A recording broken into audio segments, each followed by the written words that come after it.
old men. Take one. Oh, gotta love her. Welcome to the little old farmhouse. Hello, Booktube. In Vermont, the Green Mountains. We have a guest. We have two guests. I was talking about Frida. I forgot about you. I am decidedly a big player here. So we've been hanging around. Steve's been drinking grape juice, and I've been drinking bread. Salute. Salute. And we've been yabbering a bit. Steve just came up today for the holiday weekend, Labor Day. How long ago did we first meet Frida on a visit? It was a little more than a year, right? How old is Frida? She's going to be 3. In fact, since I got her when she was 6 weeks old, she's probably turning 3 right about now. Wow. And she was a very young puppy. So her first trip from Boston. So if you go to Boston from where we are, you go through New Hampshire. So we're in Vermont, but because of where we're at, you go through New Hampshire and then down into Boston proper, and then so what, about a 2-hour drive. And when she was a little baby, she made her first big trip, I believe, up here, right? And that, a 2-hour car drive's quite a thing for a little creature. It terrorized her. Yeah. And I was worried the whole time what she was going to like. You held her in the front seat, right? I held on to her. She held on to me. Yes. But she behaved just fine that first time. No messes in the house. And the unique thing is when Steve saw New Hampshire highways, he was a little taken aback by the fact that they had a giant liquor store to supply drivers while they were, I remember that. This giant liquor store to supply drivers. Right on the interstate. Yeah, it was pretty awesome. You've been there many times since then, right? Well, I've been there many times before then too. This is the first time I've been up here with Frida, but not the first time. I remember our first time you went through there. You actually met a friend of yours. Well, I don't think it was the first time. It wasn't the first? Because the first time was at night. We were delayed by snowstorms, so we didn't go through there except at night. But one time I was walking around, you meet somebody you know. Sidewalk, roadside plateau, when I find a kid that I knew. Well, same thing happened when you went to the first time you went to the book sale up here. 5 Colleges book sale up in is it Lebanon or Hanover, New Hampshire, Deb? Lebanon, New Hampshire. We're standing in the line. We get there early. I tell him we got to get there early. And next thing I know, I'm abandoned in line, and he's up in the front of the line with all these booksellers because he knows there were some booksellers I knew that came for the book sale. Yeah. And boy, oh boy, I was skeptical because he was an army general the night before saying, "Oh, we're planning our attack here. We're going to coordinate our table approaches. We're going to leave very early." Imagine the idea of leaving an hour early for a used book sale, but it was worth it. Oh my God. We did well. You did. So good. You killed the Regency Romance table. You got some Conan. I killed it on the Regency Romance. I have a sweet tooth for Regency Romances, and they had a whole table full of them for like 50 cents each. Mm-hmm. My big regret for the 5 Colleges book sales that I didn't just buy them all. Yeah, that's the problem when you walk away from a sale. I should have just bought them all. Instead, I was squatting down under this table, picking and choosing things. I should have just said, "I will take all of these." Right. I bet they'd have made me a deal. Oh, yeah. If I just said I want all of these, just box them up for me. Do they have to be 50 cents a piece, or can I give you like $30?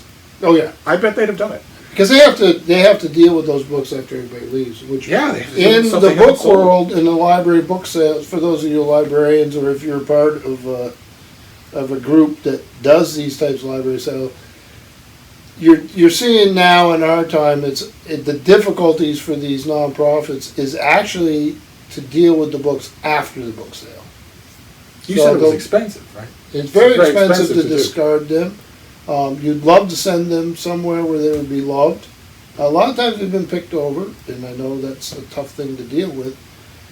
But they can, so a library book sale or a college book sale like we went to, those books are donated, and you get treasures, and you do well. But if those fundraisers are, in our case, they're for programs for the library. 5 Colleges is for scholarships, I believe. I'm not sure about that. But if you have to dispose of the books and it costs a lot of money, and something like 5 Colleges was on a massive scale. It was a high school, just full. Yeah, so this becomes a problem. So yes, you're right. I think if you come up and say, I'll clean this out, and it's something they think they would have to deal with after the sale, I think that they lose them. When you're talking the expense of disposing of these things, you mean because you're opting not to recycle them, just throw them away. Well, when we have a book sale, we recycle, So, right? Because it's going to a new user. Right, but what if you don't? What if you just want to throw them that, away? you cannot recycle You cannot. books anymore. It has everything to do with glue in the spines. It has to do with the cost of landfills now, and which I know for a book lover is a hard thing to deal with, but this is reality. I did a book sale where, because of damage to books and condition of books, we were, folks have them in their cellar or their garage. They donate them. They can't be used. They're full of mold or something. We made $1,200, and I think we spent $400 on disposing of them. Oh, that's incredible. And when you think about the massive amount of work that goes into volunteer hours just holding a book sale, but something on the level of the 5 college, or I just went to Bookstock in Woodstock, and of course everybody's dealing with this. So we want to keep recycling books. Go to these book sales. Obviously, we love going to them. Is that true with your libraries? What do your libraries do when their sales running down? Do they drastically slash prices? If you work at a library, what do you do with the excess books? Do you give them away for free? We're done. That time's done. Grab a bag. Please take them. We do that sometimes. I shudder to think of all those Regencies being thrown away. I don't. Sorry. I do. So, we've been sitting around talking a little bit. One of the glories of Booktube. Yes. This is why we do it, right? Right? This is exactly why we do it. I wouldn't have known you existed without Booktube. Oh, no. This has been great. Several years now. Several years. Instead, you get of to come up. friendship If they and live travel. close enough to you, you get to come up. Or if the British Booktubers all live near each other. They're constantly hobnobbing They do. with each And other. in New England and the Northeast, of course, you have friends who've come up from other parts of the Northeast to visit you. Depends on how you define the region, but it's not just New England. And it's so nice. It's so nice to sit in a room and talk books with somebody who's lived books their whole lives. That is just so nice. So we were talking about some authors earlier, and I want to throw some names out at you. See what we talked about. Jack Vance. Jack Vance. This is one of the only rooms that I currently know of where I can go and throw out these names and get an appreciative response. Somebody who can remember the summer that they read such and such a book or whatnot. That's rarer and rarer. It's a wonderful thing to sit and chat books with people. And it's also, I mean, it's off the topic, but it's a wonderful thing for me to be able to do it without worrying my dog is home alone without me. Frida's been here the whole time. And she's been behaving wonderfully. She's used to it. The last But her penny to first drop visit, she was fine. She was fine, but she was freaked out by the cats. And she's not anymore. No. It's been completely peace on the range here. So this house was built 157 years ago. It was built on the first house that was built here, the site of the first house that was built in this town in the 1760s. So this is a very old place. I would wonder how many dogs have lived on this. How many dogs have lived on this And property? you should see it. To those of you who maybe don't subscribe to Mark's channel or haven't or are new to the channel, you just wouldn't believe how many books he has managed to put in here. It's just incredible. They're everywhere. And you can tell when you walk in that this is the home of a librarian because they're all in order. It's kind of hilarious. You could tell. The only thing that's missing from all of these beautiful wooden bookshelves all around this place are actual Dewey Decimal System stickers on the spine. That's the only thing that's not there. Everybody's a critic. I'm working on it. Including the watchful look, I have noticed. If you touch the books, if you put them back wrong, if perhaps one of them should, I don't know, fall. Books sometimes. I don't know how many of you remember. He's never going to forget this. He grabbed the Folio Society of mine and put it into the box and crushed the paper. So I have as you know from watching my channel, I'm not good with books in boxes. I slipped the thing out, and when I was done talking about it, I sort of started jamming it back in. So what do I do today? I have a pile of old Conan the Barbarian and some new ones. So I put them in plastic and the boards and all that for those of you who are in the comics. And gently, you did fine. I did fine, but it was with a massive effort. You did fine. I'm this. I'm doing this. It's just one of those wonderful differences between bookish people that is so much fun. If you've watched my channel, you know that I don't particularly care about the shape of my books, and I'm very rough on them. So you have gorgeous books. And you have books you really take care of. I do, but most of them, you look at some of the older books that I have, God, they've been beaten all to hell and gone. But we've been talking about those, about so many old books. We do every time. Every time I come up here, that's what we talk about. In addition to gossiping about the rest of you. Oh, that's awful, because you're all the worst. Matt and Zoe. Oh, God. You know what, though? No, that's a good point, though. Look at what they're doing. That's amazing, isn't it? What? Look at what who's doing. Matt and Zoe? Paperback Junkie? Out in the desert? Out in the desert. Right now, they're both reaching for the same last canteen. Glass canteen. Full of their own urine. It's not going to be until probably Sunday night or Monday morning here that we get to that. But any name that I bring up, any name from the old metal spinner rack days of mass market science fiction and fantasy, has a welcome response here. We're talking about Clifford D. Simak. Clifford D. Simak. Who knows that name on BookTube? Nobody. Jose Philippe Farmer. Jack Vance. All of these. Your beloved Cordwainer Smith. Cordwainer Smith. Who was the one you mentioned earlier today? It's been a fusillade of names, and it's just fantastic. Yeah. It's fantastic.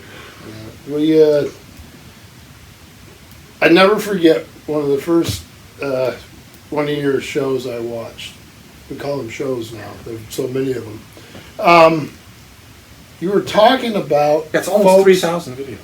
It's almost 3,000. I've watched 8 of them, but we were talking about people talking about the greatest apocalyptic type novels of all time. We weren't. I wasn't talking about it. You were.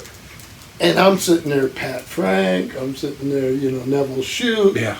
And you were saying that when the folks were picking the greatest ones, they never read those. Never even heard of them. And it's not their fault, because it's not their fault. Neville Shute, I think, had a reprint. And Neville Shute gets taught in schools. But about Pat Frank? When you ask readers under the age of 30 to name a great post-apocalyptic novel, they will invariably mention The Hunger Games. So they don't know the history. Because they don't know anything about the genre. They don't know anything about the subgenres or anything like that. But that's not their fault. No, it's not their fault. Because it's not available. It's not available. No, you walk into the science fiction fantasy aisle of a bookstore, you are going to find mostly new stuff, 90% new stuff. I think that's a great advantage in Great Britain, where they have the Golinks, isn't it? Does the Masterworks of Sci-Fi? Yeah. They do have some. Yeah, and I think the attitude is different in other parts of the world too, in the difference between used bookstores and new bookstores. I think a lot of bookish people go to both with a lot more evenness than they do in this country, where for most communities the rents are so high that there aren't any used bookstores, so you have to go to a new bookstore. And if you go to a new bookstore today and look in the science fiction and fantasy section, it's not just Ron Goulart or Clifford Simak that you're not going to see. You're not going to see Michael Moorcock. Mathis? Yeah, you're not going to see major names. Pierre Boulle? Oh, no, you might. Who? Planet of the Apes. Oh. Yeah. Oh. That's your favorite, still in print? I don't know if it is or not. I have a David Gerald adaptation from the movie, remember? Paperback, remember that? I do, yes. He started getting all that work because he wrote a great Star Trek episode. I put it right next to Spock Must Die. and yet no one could tell him that. He was getting all this work because he wrote The Trouble with Tribbles, but no one could tell him that. Instead, he was getting these novelization jobs, and he was thinking it's because I am Ernest Hemingway. And no one had the guts to say, no, it's because you wrote a really popular Star Trek novel about little fuzzy... What was he, like, 17, 19, 18? He was young. He was young when he wrote Trouble with Tribbles, yeah. And it turned out to be, those who don't know what we're talking about. Okay, speaking about it's a classic Star Trek episode. Speaking about a guy we need reprinted from Star Trek, he passed away, I don't know, you would know how long. Is there a reprint of Essential Ellison? No, I don't think so. We're talking about a 1,000-page book called The Essential Ellison. Harlan Ellison was an insufferable, tiny little science fiction author. It was horrible to know. He was a lawsuit waiting to happen as litigious as a day is long, but oh my God, could he write? Did you ever see the interview with him? Oh God, help me out here. Him, Gene Wolfe, and there's somebody else. The most civilized person there, and probably the greatest writer, though, in my opinion, was Gene Wolfe. Gene Wolfe. Always the Where's most civilized Gene Wolfe? person in any. Yeah, you won't find Chronicles of the New Earth in a science fiction. Citadel Leotard. But Gene Wolfe could write. I shouldn't say that. I let that flat. I let that fall flat. But Harlan Ellison was a great writer. Oh, he was. He might have been insufferable, but he was a great writer. That's because I interrupted you. I'm getting that a lot here in the I get it again. I'm interrupting. They're very mean to me here. We don't get out much. They love freedom, but they're very I have to mean go me. all the way to Massachusetts just to get somebody to bother. But The Essential Ellison was a 1,000-page book. It had reviews, it had introductions, it had lots and lots of short stories. Repent, said the TikTok Man, all that sort of stuff. All of his great short stories. Remember Deathbird Stories? And the Dangerous Visions, and again Dangerous Visions. He helmed great anthologies. He was not just a great writer, but a great editor. And the reason why he was any of this, the reason that he got his foot in the door, is because he also wrote a great Star Trek episode. In fact, he wrote the greatest Star Trek episode of them all, in any genre, in any incarnation. It's an episode called The City on the Edge of Forever. And it was a classic Harlan Ellison story, because the episode that he originally wrote was not anything like the episode that was filmed. He was dragged back in by Gene Coon and by Dean Roddenberry to fix it, to make it something we can show on network TV. Right. So originally the person who goes through the Guardian of Forever is an anonymous Enterprise crew member who is fleeing from the Enterprise because he was caught selling drugs. You can't do that on network TV. But his anthologies were groundbreaking. Dangerous Visions and again Dangerous Visions are incredible. They're incredible. They're long since out of print. You have to find them in the used bookstore, but they are amazing science fiction anthologies. As good as anything that more famous editors of anthologies have. Well, that's another thing science fiction was good at. I mean, I remember Judith Merrill did the England Swings SF. Yeah. Remember that? And of course Terry Carr. Terry Carr was a genius. Damon Knight. And it was the genre was famous for it because the genre was built on short stories. Because of magazines. Right. So the natural thing was to have great anthologies. James Triptree Jr., when I went down to the Brattle with Steve, I had this mess. I knew who James Triptree Jr. was. I actually heard the biography was quite good. Yeah, the biography is good, although there's a better one that could be written. And I had this huge blank spot, and we had done the outside carts at the Brattle, and I don't have 4,000 videos like you, but I have close to 500, so I could never find it. But we went inside, and you were introducing me to folks, because everybody there knew him, and we went in... And they weren't any nicer to me. Oh, no. than anybody here. Yeah. They were giving me crap the whole time. But they didn't give you wine. No, they didn't give me which wine. is laced with something. But I'm feeling a little woozy. You found a wall.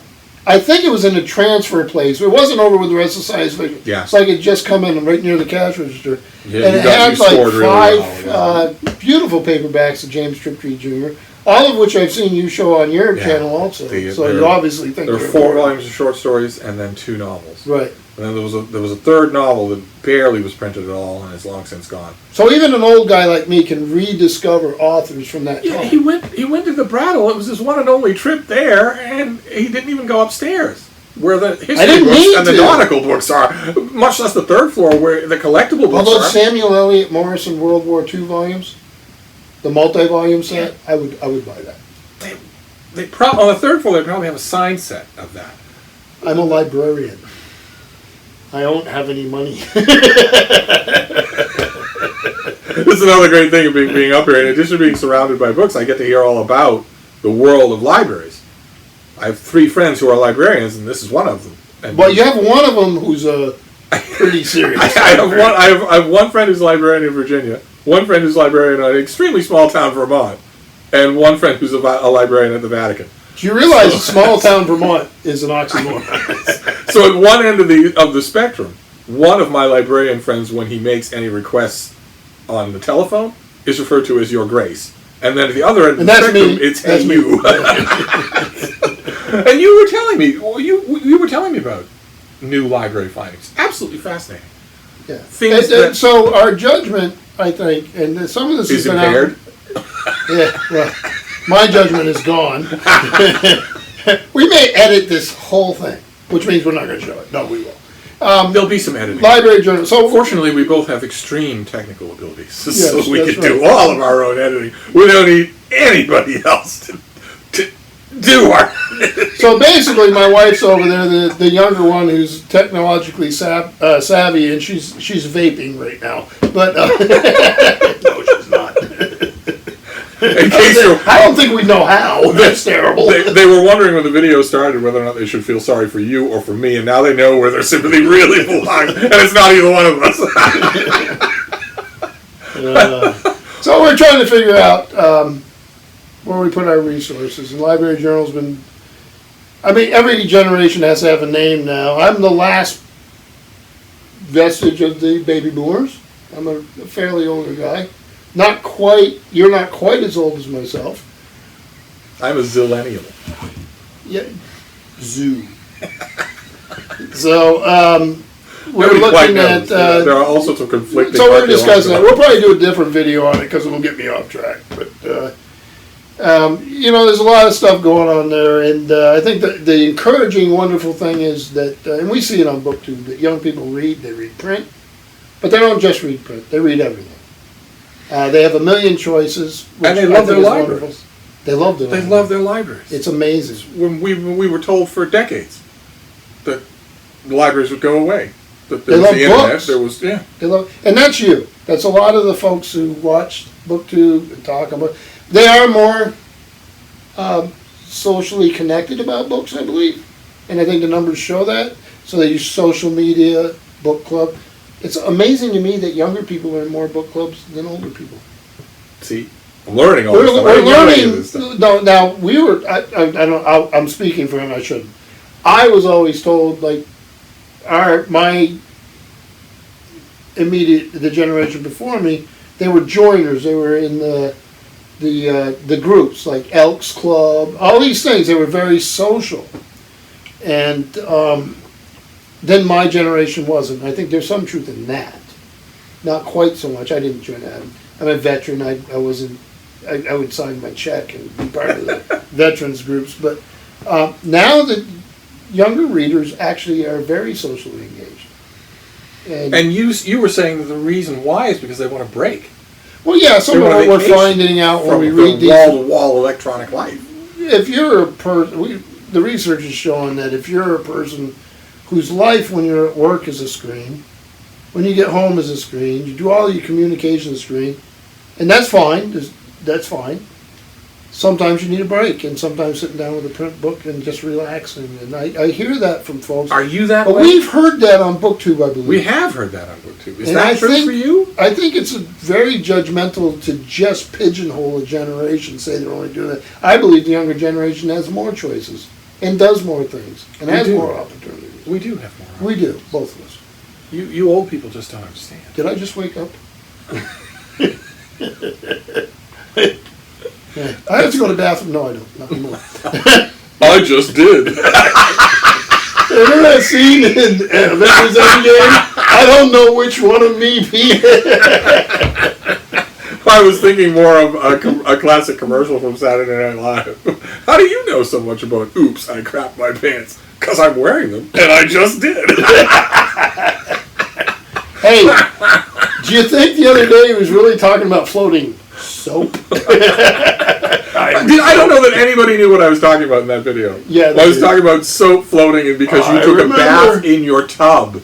I was speaking anachronistic language from another era to people who never experienced anything like that and never will. It's been so much fun. It's so much fun to sit and talk books. Do you get that? Do you have that experience? So Steve bought me a pile of books. On his way here, you can see on his videos, he brings number one, I love donating to the little library. he has revitalized in a lot of ways, because we are a small library. We have a very generous town. We've expanded the library. There's a lot of great things going on, but we are smaller. And Steve has made a conscious effort, basically massively overhaul a lot of our newer children's books with some fantastic choices that end up in story time, the youth librarian has been thrilled, and it's always exciting to see what it is, because it's not always something, we have a limited, we've talked about this earlier, everybody but your friend at the Vatican has a limited budget, He right? doesn't have a limited budget. And He's only told what he cannot spend by one person, and that person is the unseen, The New York all-knowing Public Library. ruler of the universe. right, the New York Public Library has a limited budget. Yeah. It's big, but they have to, and we do the same thing. So this has been great. And then he's enhanced my personal library, and then he's also especially on the nonfiction side. We are in a very rural area, but we're close to Dartmouth College. Lots of good readers. We have absolutely adventurous readers. Good adventurous And readers. so, I think, I didn't even remember what the first books. I think of some highlights, like those Turbulent Sons of Freedom you sent about Ethan Allen's local writer. The George Washington book by Callaway that was up for National Book Award. We've had a lot. I don't know, you must have sent 5 D-Day books to the library. And they all went out, and they still go out because there's always been that fascination with World War II. But He meant, by the way, that the author of those Turbulent Sons of Freedom was a local writer. Ethan Allen himself was also a local writer. Yeah, well, all the towns in this area. all the things about Jehovah you may want to skip. The signs on all the towns in this area all say established, and the date that is given is always before 1776. Yeah. All these towns are older than America, so Yeah. Ethan Allen goes back a long way. He might have lived in this house. Yeah. This actually was the first. Vermont was an independent republic, I believe. I know longer than Texas was, and actually was at war with the state of New York and was winning. That'll make all our New York readers happy. And was a very hotbed of revolutionary fervor, and there's a reason for that, because they came out of regions where they couldn't own land. I mean, when you think about the Whiskey Rebellion, Shays Rebellion, there was a certain sort of commonality of where the revolution went with... This is what it gets like. Yeah, I do. I'm drinking. Whiskey Rebellion. Shays Rebellion. Yeah, that's great. Yeah. Hot time in the old farmhouse tonight. But no, we were talking Conan, we were talking science fiction, we were talking fantasy. He's saving. When you're not here, he goes like this. Here he tries to save it. It's been very peaceful, though. It's nighttime now, and sooner or later, in an hour or two, I'm going to have to take the bean outside, and it's swarming with bears. So this may be my last video. Oh, you ever heard of a catamount? I was talking to Matt Wall the other day about catamounts. You know what a catamount is? Mountain lion. Pretty fierce. Bigger than Frida. Bigger than you. And this place it's pitch dark. There are no sirens. You might be able to tell if you ever watch my videos. I've never gone this long without hearing a screaming siren in the background. There are no sirens. Barely. Usually we have screaming kids. I noticed though that the stream is way down. Way down. That's the house is perched right next to a beautiful stream, and in most of my earlier visits, the stream was roaring. Yeah, Here you can see the rocks. It's the first time I've ever seen the rocks at the bottom of it. It's a deep gorge there. That's why this house was built here. Across the street from us was a place where they built sort of like blinds, but with wood slats 100 years ago. This house was the building for the guy who owned it.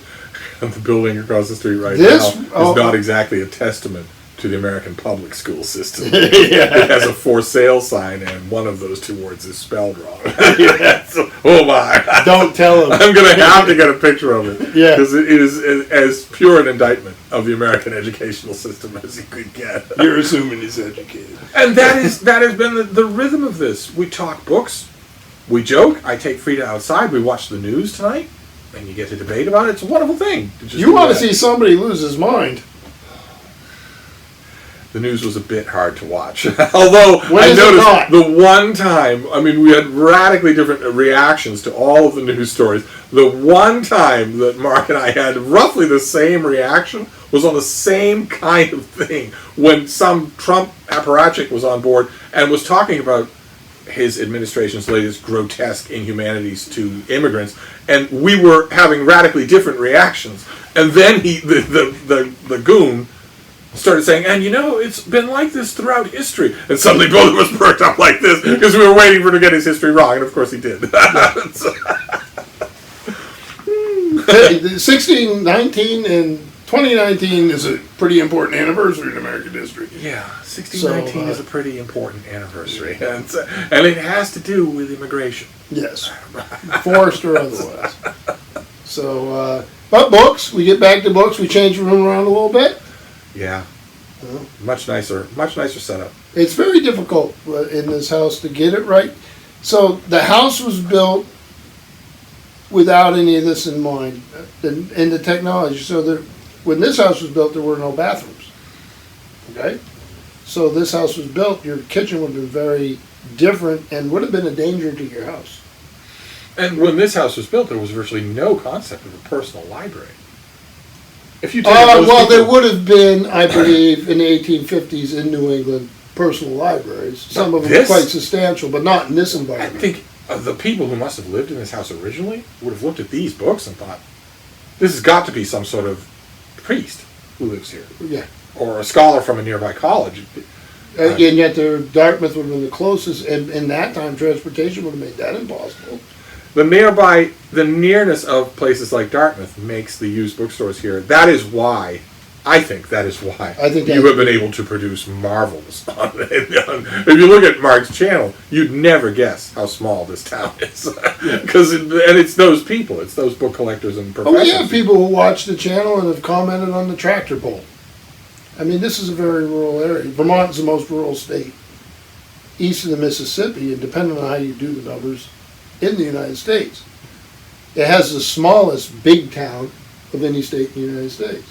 But you mentioned that it has the highest per capita libraries, is that right? Yeah, I have 283 libraries. 283 libraries. And in a we state the have, size of my backyard. out of 1,000 citizens, 760 something visit a library every year. So that's the highest. There's other states who do better in other categories, so it's not all hunky-dory. Massachusetts has wonderful libraries. Does it really? But does it do well for numbers? I think so. Massachusetts is amazing. But don't forget, that's a heartland of libraries. Think about the Boston Athenaeum. Think about the crowd who lived in Boston in 1840, or thereabouts. I remember. You're talking about a crowd. Yes. He's 28 years old. Mrs. Bell, a fixture at the Boston I've Athenaeum. never been at the Athenaeum. Yeah, that...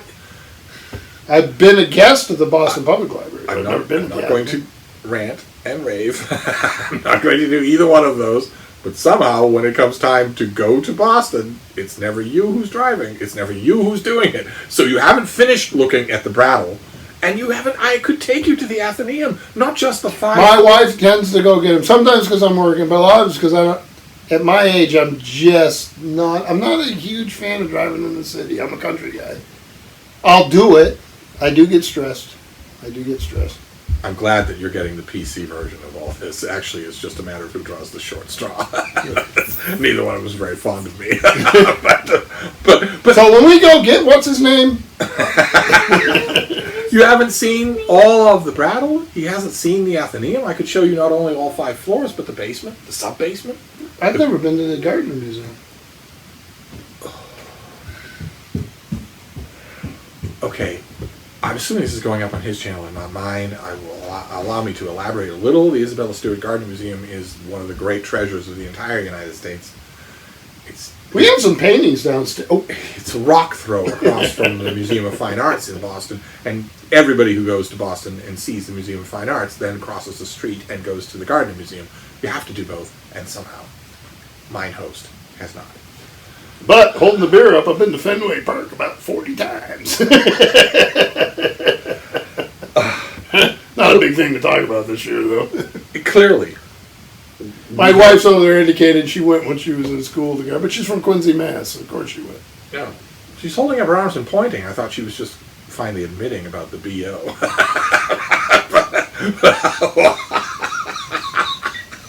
I don't feel so good right now. The alliances here shift with every bit of crap that's given in any direction. So it's three people, and suddenly two will be allies, and then suddenly the crap will go in the wrong direction, and then the third person is out, and then it's back again. So speaking of an old house, we have a stone cellar with a dirt floor. That's 170 years or 150 years old. And if any of you have read The Cask of Amontillado... They keep threatening me with the Cask of Amontillado. I'm being a perfect guest. We've had better. But oh my god, every shelf here is full of books. It's amazing. They're everywhere. And we haven't even needed to touch on those books. We're talking exclusively about books that neither one of us has. That are long since gone. Yeah, I think that some of what I think about as I get older about some of these, especially with the science fiction, not so much with the fantasy. I think about some of these people. Some of them have inherent problems. Some of them have inherent problems. We talk Some about of them Heinlein. speak You have to immediately. read Heinlein to understand science You fiction. have to read Heinlein. And how much Heinlein is in your bookstore? And some of these folks are carrying cargo, but you know what? When this generation's dead and gone, people will see us with cargo too. They will indeed. I have made this case many, many times on my own channel that you don't know how your descendants are going to think of you. You don't know the things you're doing wrong. You don't know. Some of them you do know. Your descendants are going to say, oh my God, what were they thinking about the environment? What were they thinking? Oh, you know that. But some of the other social stuff. And A lot of your descendants will look at factory farming, meat and poultry, and say, well how can we read your books? Take them off the shelf. You had a hamburger once. Yeah, take them off the shelf, because the character ate a hamburger. Exactly. Or, what about how you treat your Roomba? You have artificial intelligences all around you right now. Are you giving them personhood? Are you consulting with them before you use them? It's easily Did you meet the one that extrapolated. made your car? Why do you have a car? In 30 years, Yeah. it could easily be that that judgment knife will cut back on you. Yeah. So yeah, these characters have baggage. We were talking about how Heinlein is so sexist. He's so sexist. You know, but I don't like. Remember we were talking about Astound. What was it? Alec Navala did that wonderful book on what was it called? Astounding, yeah. Matt Wall did a Matt beautiful Wall did interview. we'll on leave a that. link. He did Yes. a great Oh interview my with the God, author. that was Just fantastic. brilliant. Before he lost his mind and And went to the desert to eat locusts. He's going to be in a robe, and he will He's- be preaching. He's to in a us. robe. Yeah. He's eating locusts. Before he did that, he did an interview. He said today, I believe he said, "I am the Kwisatz Haderach. I must not fear. I must have the water of life now. Fear is I the need mind water. killer." Give me water." And oddly enough, he wanted to follow up his Alec Navala with all sorts of other author interviews. He Oh, invited he's them fantastic. to He is a talented his interviewer. tin-roofed shack out in the desert, and oddly, none of them took him up on it. Well, Zoe reads nautical fiction.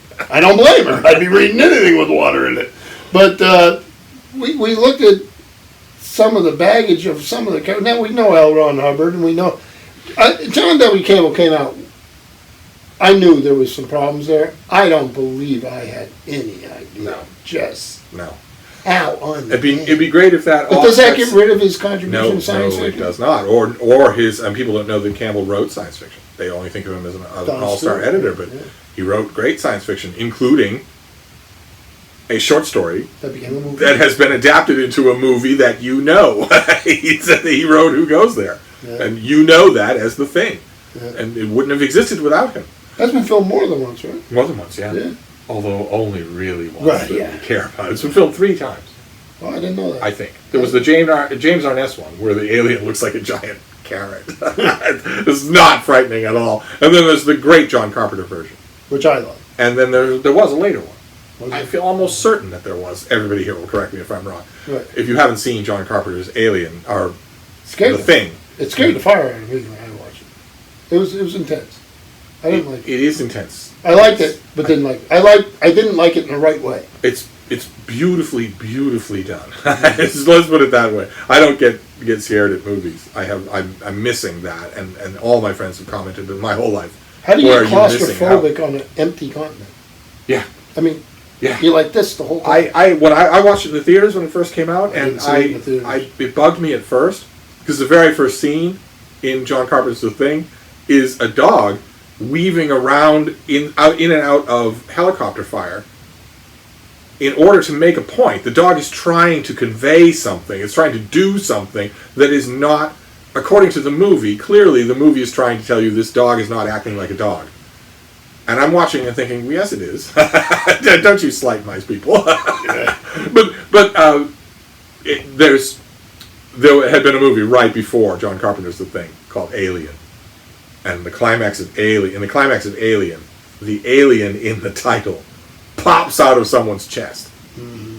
And Carpenter came up with a brilliant inversion of that for his movie The Thing, where at the climax of the movie, instead of something popping out of somebody's chest, something is taken into somebody's chest, and it's just as horrifying, just amazing. But yeah, Alien was intense when I first saw it. Yeah, I saw that, and I didn't see, but I saw Alien in theater, and boy, and I don't know. the key here is that all of this stuff came from classic science fiction that nobody knows about. And a lot of short stories. When will there ever again be a collected short stories of Campbell? Never. There will never be. No. What about the short stories? For Pete's sake, let's not even talk about R is for Rocket or anything. The short stories of Ray Bradbury, Right. who has name recognition for Fahrenheit 451. Let's not even talk about him. Let's talk about even more name recognition. Isaac Asimov. Boy, remember those complete Asimov volumes that Science Fiction Book Club did? You Yeah. find those, grab them. But Science Fiction Book Club was 50 years ago. What if you I go? got rid of those because in those days they were thought of being cheap productions. Yeah, they were considered. Boy, I felt the same way. regret that. It I was regret that. you would get purists who would come to your home library and they would see your Science Fiction Book Club edition and say, "Oh, Nice. it was Science Fiction Book Club," and any Reader's Digest around. So when the time came, we all got rid of them. And I found the Dragon Riders of Pern, the trilogy. I'm grabbing anything I can find now. They're all intensely collectible now. But it's so hit or miss. It's hit or miss, but the reason they're intensely collectible is because science fiction and fantasy as a genre has never since then done any systematic reprinting. I got the Chronicles of Ambers and those three. Remember those? Oh, yeah. Who did those covers? Do you Boris remember? Vallejo. Yes, that's right. Boris Vallejo. And, I got those upstairs. I haven't looked at them in The years. Chronicles of Amber is this long series in which a character goes into his fantasy land by going into a closet. Let's not talk about the. Let's not talk about the iconography. And the main character in those books, when he makes his transition, is I'm thinking about Jose Felipe Farmer. Right. I'm thinking about the Riverworld series. Right. Chronicles of Amber doesn't have any kind of. Remember the car accident started. Right. Chronicles of Amber is just a fantasy land, Yeah. and the conceit of Well, Chronicles of the Amber. family can move. They can move through continuity. Right. There's the Amber series is based on the conceit The royal that family. there's one real world, Right. and all other worlds are inferior echoes of it. And Ours the royal included. family can Ours move. included. Ours included. Right. So we are not the real world. And they're in conflict with each other. And there was a big trade paperback, right? I don't know. I have the old site. Remember they had. I have the one that has the two Boris Vallejo covers, and then there was. There was a third one. There was a third Right, one. There was a right. little That single standalone. didn't look anything Zelazny was another writer who did a lot of short work. He did, and he's another writer who's gone completely. I don't even think that trade paperback of Amber is still in bookstores. Oh, I remember what you're talking about. It was a beautiful thing. I It haven't had seen a mountain it on the yet. cover. It was a nice trade paperback. Yeah. And it gave me hope. It was about 20 years ago. And it gave me hope that, yeah, that's great. It was around the same time that Jack Vance's The Dying Earth came out in a trade paperback. Around the same time. Why A isn't publisher- Jack Vance in the Library of America? Yeah. At the same time, a publisher came out with a one volume of Evangeline Walton's Mabinogion quartet. A really nice one-volume thing. And that hardcover sold well enough to have a trade paperback. And you know who needs to be collected right now? Maybe he is. Robert Silverberg. Oh my God. Oh my God. Oh, Silverberg's a perfect example. He's still alive. Still writes for a magazine every month. And his wife's a writer, right? Yeah. Is it Karen Hamer? He wrote, Who's he married probably to? 6 truly great science fiction novels. Dying and, Inside. and they're all gone. They're all... Madripoor Chronicles. The Madripoor Chronicles, Dying Inside, Son of Man. What was the Skull one? Help me out here. Skull. Ed Skull at the time. I can't remember. He wrote a lot. He was in a way an extremely talented hack. He was he a could science write for, popularizer, wasn't he? he wrote the greatest in archaeology. When I was an archaeology undergrad in a very good school, University of New Mexico, with some of the best professors in the field, they actually assigned Silverberg's book on the mound builders. Remember as a popular treatise. And not just a popular treatise, something that we needed to have for background. He did. Remember L. Sprague de Camp did that great book, Ancient Engineers? This is a cut above that, which is, I'm not dissing de Camp, who did some other good things I like, but not everybody likes. Being a professional writer, I sometimes think they cut to the chase, and I very much enjoy it. Yeah, you go where the check is. I know this. That means you have to perform sometimes. That means you have to perform. Not always. I understand there can be an argument against it, but there are times when you're getting that check because you're just better at it than anybody else. Or you're getting the check whether you're better at it or not, but you have integrity. Yeah. And you're not going to write something that isn't the best you can do. Yeah. Oh. Now, we were talking earlier about comparing... Every once in a while, the help comes through around here. And she's a sharpshooter, by the way. But I'm totally at their mercy. Yeah. They won't do anything to hurt Frida, but I am fair game. Oh, no, we like Frida. Yeah, they like me. She's so We're adorable. talking about Stuart Woods. I'm a late visitor. I love thrillers.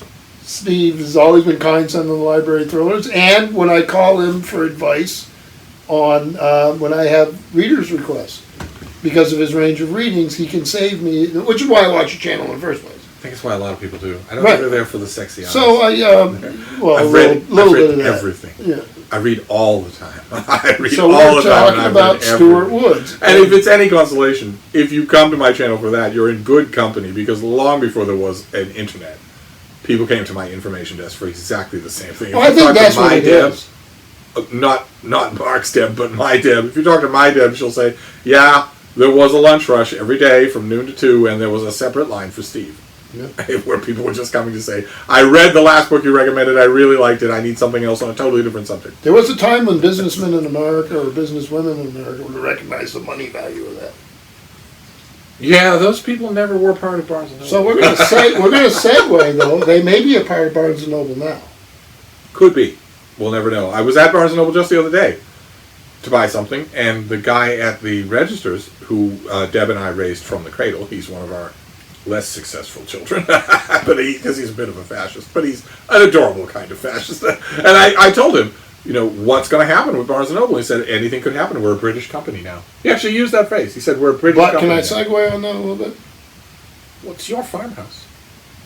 That's never worked before. I'm just a guess. He doesn't care. I'm entirely retired and shy. I barely make any difference. Besides supporting us with books and his friendship coming up here all the time.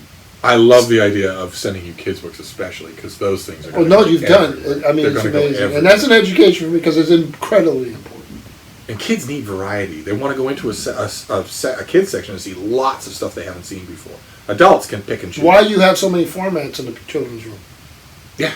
So when you're trying to empty the shelves in a library with children's books, they all slide everywhere in all 50 different. Steve has started a column. Oh. Yes, I have. Well, but I was allowed to. I was allowed to by you. So there is a Steve Donahue column, a book column, of which he has total control. It's called Ex Libris. And it has his image on the front. Well, we'll tweak it over time. This is a work in progress. He has 6 of them up now. We'll provide a link to the Wethersfield Proctor Library website. My first column at 35 years. I would say... Number one, I've read them. I particularly liked. I love the one about obviously the British book business and the cautionary tale that all is not. I like the positive nature of that one. I really liked, you talk some Supreme Court stuff, he He lets me do whatever I want. Provided once a year I write an encomium to him. Yes. And, Washboard abs, that sort of thing. They're hidden, but they're there. They're well hidden. I'm willing to do that. If that's the price of the party, I'll do it. So we'll provide a link to it. I think we should also say that once we get this rolling, we can edit this out if I'm wrong. Can we? Okay, I'm going to go out on a limb here. I might get myself in trouble. Neither one of us knows anything. She runs the whole show. You never see her, but she runs the whole show. Gets the reels. We had a call from the governor today asking if he really could talk about public transportation, but he will not be until somebody pays for our car registration. But the thing that bothers me the most about women is that they run the world behind the scenes. They're so annoying in that way. She doesn't run from behind the scenes. Right up front.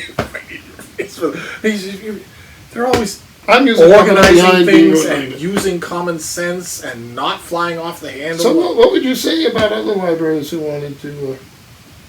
Who wanted to what? Employ women? No, no. I'm straying into Steve territory. Half of YouTube still thinks that this is the way I am instead of the way I joke. I tell you. I don't even know how to react. I was going to say, what if they want to take up the column? If you have a library website, it's digital. and it's a little dull. Maybe your website is a little dull. Maybe you need something new content. What do you think? I'm your guy. I am absolutely your guy. Well, I think what we do, especially if it's the same column. I mean, it would have to be. I would happy to do. You came up with a great idea of an introductory column that is specifically dedicated to your library. But this is all in the initial planning stage. This is a springboard. So look at this. Go to the website. Look at the columns. It's a lot of fun. If you're a librarian, or you have a small public library, or you have the Library of Congress, if you happen to be that particular senator who's watching the show, and you like what you see, I thought you'll get a feel for it. We'll get it going. There's always these things when you start out on a website, especially, Steve, you're doing it on a small website. If you did this in Boston Public Library, it would have been much easier for you. Oh my God, though. The stories that you tell, he tells stories about the politics, even in this sweet little town.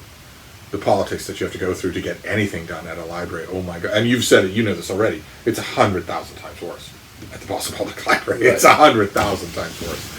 And that was before. If you did like an introductory essay, which you did with us, I had a wonderful time. I researched the town. I researched the library. It was so much fun. People loved it. And the key here, that, in case you're wondering, is any of this realistic, is that I am the fastest writer in the world now. You already have 6 columns up. Once upon a time, I had plenty of colleagues. They've all old aged and died, so they're out of the business. I'd be happy to do it, but it is so much fun to have free range. I haven't had my last column was Ex Libris. It was called Ex Libris, and it was tremendous fun. It's tremendous fun to have a column. I just need to get into the regular mind frame of it. The whole thing about a column is that it has to be regular. But I think that you'll work into that. I mean, it's really not been that long. You already have 6 articles. No, it hasn't been that long. But the way I'm doing it now is deadly. You absolutely can't do it that you go 3 weeks without doing anything, then you do 2 or you do 3. That is deadly. That cannot happen. It's supposed to be regular.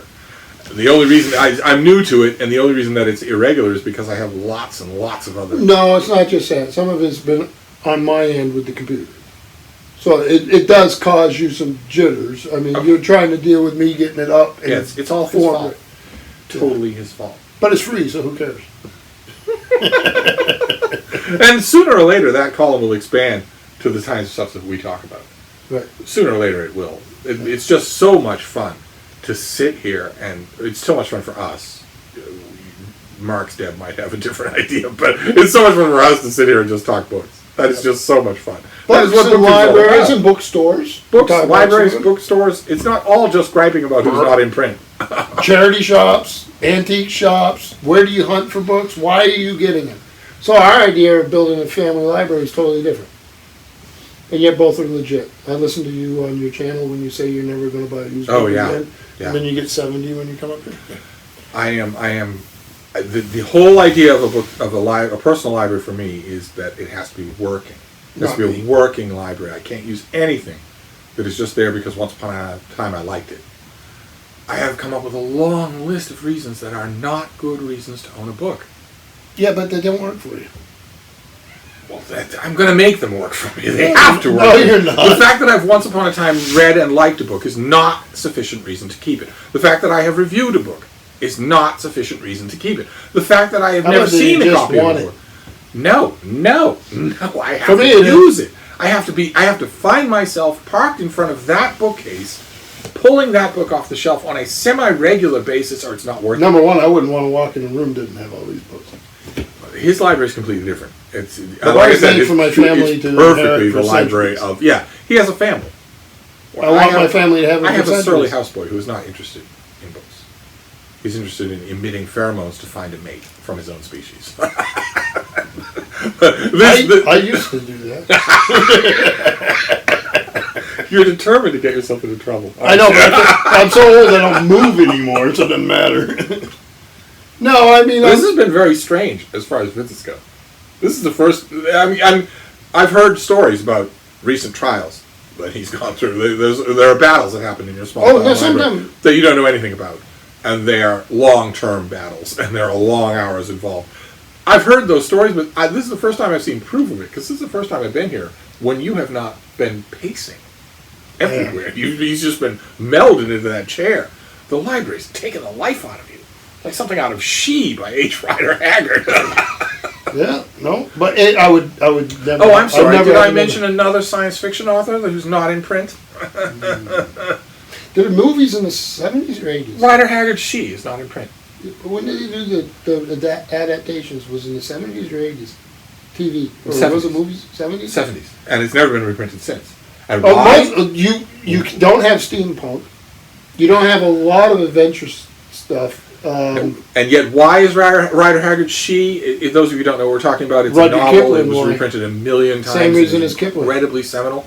It's the same reason as Kipling, because it's not just she who must be obeyed. It's not an immortal woman who is commanding a tribe in a remote area. It's the tribe. It's the way the tribe is portrayed in the book. That is no longer acceptable in the 21st century, so let's just forget the author. Same thing with Kipling. Whether it's his members of Indian lower classes or his depictions of India, of native people. Anyway, not understanding the fact that he was critical of the system. He was, and also no author can tell the future. And you no can't author get out can tell of the time. future, including you. Yeah. You can't tell the future. You don't know how you're offending your great-grandchildren. Do you want your books to be banned? We're going to offend your great-grandchildren, and we're going to do it right now. Oh, look at that shelf up there. Everything Kipling ever published. Oh my God! You look at the shelves in this personal library, my personal library, any personal library. You'll find dozens and dozens of books that don't belong there, according to the modern day thought police. We were talking about Stranger from a Strange Land, one of the greatest science fiction novels of all time. It's incredibly sexist, and not just in the characters. It's clear in reading the book that Heinlein was incredibly sexist. Can you do without the book? No. You don't understand science fiction if you don't understand that book. No. And you don't We're understand encountering the same thing with this read-along of Stephen R. Donaldson, who is not anywhere near on Heinlein's level, but nevertheless, the Chronicles of Thomas Covenant have some great fantasy in them. They have some great horrific moments. But what are you going to do? What are readers going to do if they need literature from 50 years ago to pass a purity test? It's going to fail. The thing about Heinlein, though, of course, is how did people use his Stranger in a Strange Land? The young people used it absolutely, totally in a different way than he intended. He was shocked about it. Yeah. And that's the point of literature. Because it's not just the author. It's the work itself. Yeah. And then a younger generation came and they put it through a different lens than he intended. Maybe improving the work in the process. Or at least broad-minded enough to recognize genius, even if it had bad ideas. And there we go. What would we do without Shakespeare? And yet I have seen booktubers who say to the camera that we should do without Shakespeare. Have they read him? I don't get that impression, but I'm not allowed to. So we're both doing ourselves no favors on this video. We're not actually two cranky old men. Have you read Milton? Actually, no. Have you read Milton this week? If you sat in this room, if you're 18 and you're bookish and you sat in this room, you would feel kindred spirits. As a lot of you have done me the great honor of saying, it looks to me like you're as old as dirt. But when I listen to you talk about books, I don't get that impression. In this room, you would not get that impression. It's just annoying. That's all. It's annoying. Although what they do love from our generation, Philip K. Dick. Yeah. Why? Dick gets a pass on everything. Why? Because he's a dude bro author. Because he checks the right. It'd be nice if he could write. Yeah, he checks the right boxes in his personal life. When he was writing, when he was publishing, everything from the two-sided ace things to everything else. No, I read his stuff in the mag. No, I still don't. I read his. What was his big book on theology or exegesis? Oh my God! Well, you're going to be a hard person to please with a big book about theology anyway. Although none of you know that. You watch Mark's channel, you're not going to have any idea. There are many layers. He's not just the bumbling and gruff rural hayseed that he appears. Oh no, I am. I jumped around the yard the other day because we had a really good tomato. but just should have seen the eggplant. Oh. But you talk about the changing mores of the time. You're as vulnerable to that as anybody, so you should be forgiving. Yeah. Which means these authors should be good. And you should have read it. Yeah. Before you decide. Oh my God! If you haven't read *Stranger from a Strange Land*, what on earth? And or if you're also—that's the thing that bothers me about so-called cancel culture is that these people never know anything about the people they're canceling. Well, if you cancel it and it disappears, you don't have anything to talk about.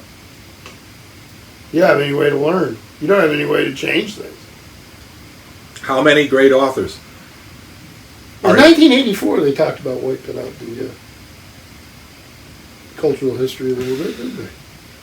Yeah. So which side are you on if you're wiping out cultural history? Yeah, you don't want to do that. Which side are you on is a perfect question. You don't want to do that.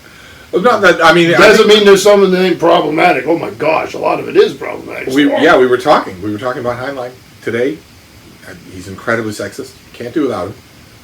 John Campbell. Oh my, he was worse. Same way. And who are, like, for instance... Well, I mean, there are examples that you wouldn't use. There are examples that... But how would you know that John had no merit? Like, for instance, the Gore books. Oh, John Norman? You're not calling for them to come back, and neither am I. They're not going to have to come back because they're in print. Are they really? You think? Oh my God. They're horrific. There was a long series of novels, the Gore novels. They were all about a world in which women were enslaved and hamstrung sexual chattel. They were clearly designed as science fiction pornography you could sell over the counter instead of at the back of the shop. They have no worth whatsoever. Literary speaking, imaginative speaking, they are absolute offenses, and they were at the time when they came out. When was that? In the early 70s? Well, they didn't just have it in science fiction. Remember in Westerns, what was it, Long Arm? Long Arm. Yes, that's still going on. 800. Is that going on? It's still going on, but it's changed completely. It's not completely sexist anymore. But it used to be that they were completely formulaic Western novels, and you could see on the cover. The cover always had a strategically placed barrel of a gun. It left no doubt what it was about. You wouldn't want to revive that. Didn't that like Golden Eagle Press or whatever it did, like all the Pendleton and Executioner and Pendleton, Executioner. See, this is what happens here. The whole of the history of American book printing gets rehashed in this little room, while Frida sleeps patiently next to me. Yes. She was on top of me right here for part of the video. But the problem here is that I am a bit of a freak. So in many, many ways, my hosts are nodding energetically. But one of those ways is that my resting body temperature is 101.2 degrees. So if a dog is so we're going to invite them up here in the wintertime and light them up. That's why I'm so popular with dogs. Because my body temperature is very comfortable. So Frida was laying here and she was getting overheated. She thought she'd get up and walk to the other side of the couch. She did that, and I, with my total approval, and where is she now? Pressed against me. But and now we have more option news than ever. There's my wife. Watching porn. She just never lets out on porn. It's amazing. Well, we were hoping in the back of our minds that maybe Matt of Paperback Junkie would perhaps helm a classic science fiction reprint house, but he's no longer with us.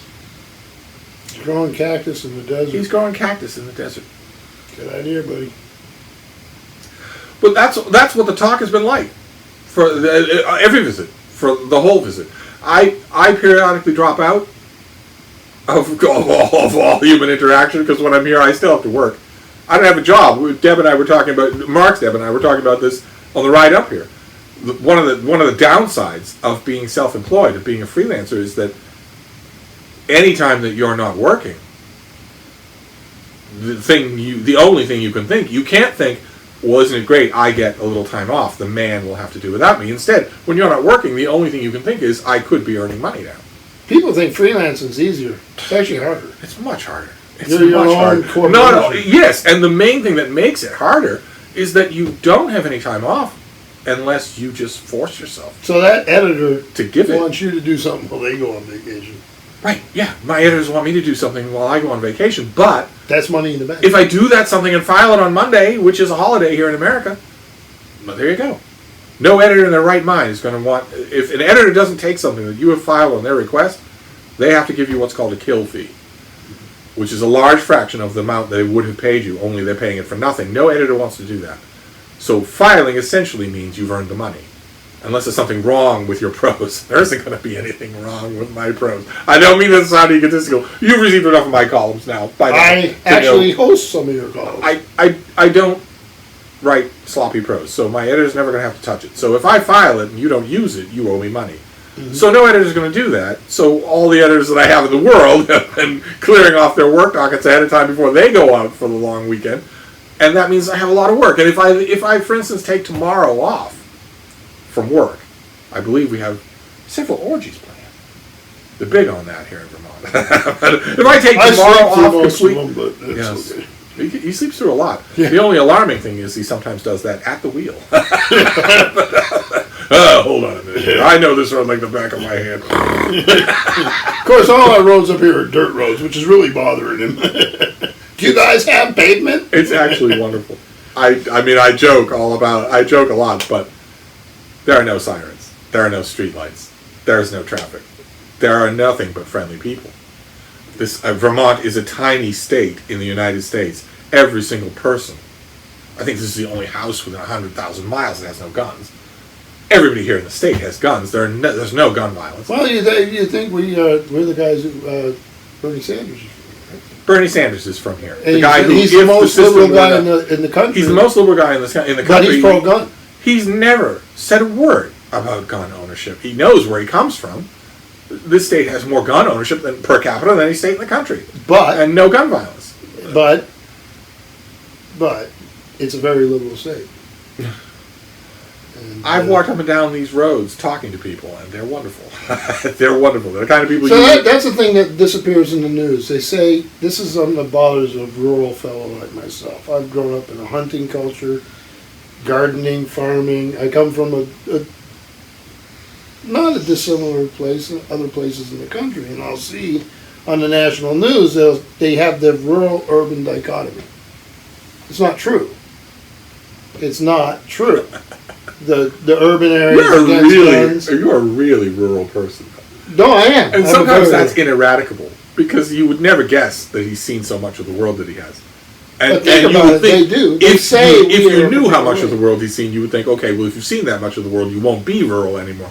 But I think it's in your DNA. Yeah. Because it hasn't affected you. But when I see the news say that, well, no, when I see the news say, well, in rural areas, they're this, and in urban areas, they're this.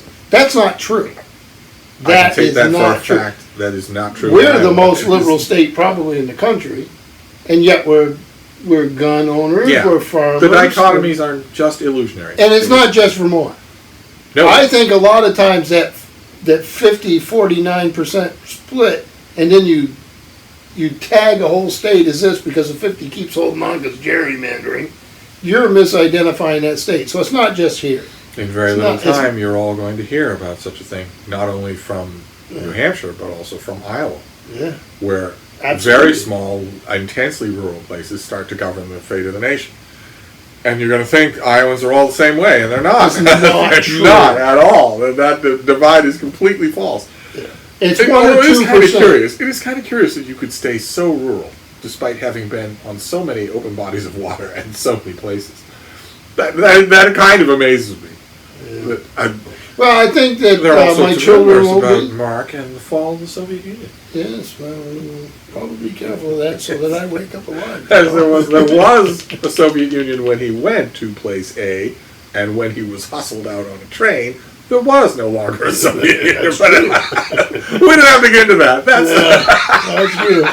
Same thing happened in Haiti. Yeah, the same thing that happened in Haiti and a few other places. You go to these hot spots, like the Predator does in those movies. You go to those hot spots. It's not just human violence. In the Predator movie, you see levels of human violence, but in the accurate Predator movie, you would see levels of human violence and also Mark Richardson's face. I was just an advisor. Like this person has been. I was the inept-looking fool walking around with his eyes this big around.